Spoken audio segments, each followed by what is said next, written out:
नमस्कार, मी ॲडव्होकेट राणी सोनवणे। आज मी तुम्हाला कायद्याविषयी थोडीशी माहिती सांगणार आहे।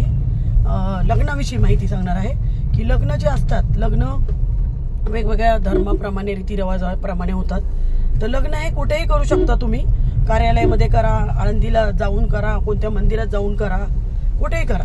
पण लग्नानंतर समजा कोणाला डिवोर्स घ्यायचा असेल तर तो डिवोर्स हा कोर्टामध्ये येऊनच तुम्हाला घ्यायचा असतो। डिवोर्स हा नोटरी समोर स्टॅम्प पेपरवर लिहून जातीरिवाजाप्रमाणे हा होत नसतो।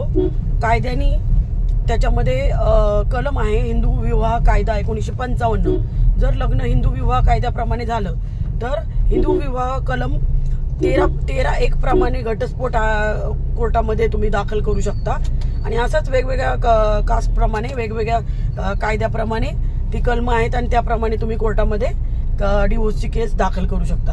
त्यामुळं एक माहिती आहे की ती खूप महत्त्वाची आहे की जे लग्न तुम्ही कुठेही केलं तरी घटस्फोट हा कोर्टामधूनच घ्यायला लागतो।